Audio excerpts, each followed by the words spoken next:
மத்திய அரசு மீண்டும் கொண்டு வர திட்டமிட்டுள்ள தொகுதி மறுசீரமைப்பு மசோதா குறித்து சனிக்கிழமை கலந்தாய்வு கூட்டம் தமிழக எம்பிக்களுக்கு முதல்வர் விஜய் அவர்கள் அழைப்பு விடுத்திருக்காங்க.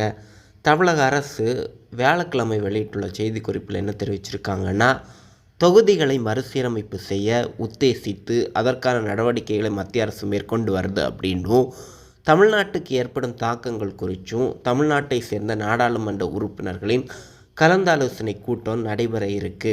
இதற்கு தமிழக முதலமைச்சர் விஜய் அவர்கள் தலைமை தாங்க உள்ளார் அப்படின்னும் கூறியிருக்காங்கங்க. இந்த கூட்டத்துக்கான அழைப்புதல் டெல்லியில் உள்ள தமிழ்நாடு இல்லத்தின் மூலம் தமிழ்நாட்டை சேர்ந்த மக்களவை மற்றும் மாநிலங்களவை உறுப்பினர்களுக்கு அனுப்பப்பட்டு வருகிறதுன்னு தெரிவிச்சிருக்காங்கங்க. கடந்த ஏப்ரல் மாதம் போதிய ஆதரவு எண்ணிக்கை இல்லாத காரணத்தால் தொகுதி மறுசீரமைப்பு மசோதா மக்களவையில் தோல்வி அடைஞ்சது.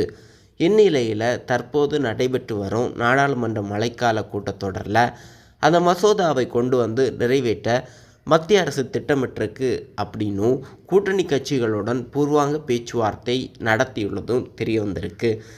தொகுதி மறுசீரமைப்பு மசோதா தொடர்பாக நாடாளுமன்ற வளாகத்தில் உள்ள உள்ளரங்கில் ஏற்கனவே இண்டி கூட்டணி தமிழக எம்பிக்கள் ஆகியோர் புதன்கிழமை ஆலோசனை நடத்தினர்.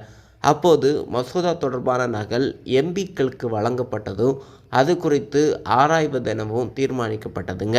இந்த கூட்டத்தில் திமுக எம்பிக்கள் யாரும் கலந்து கொள்ளவில்லை.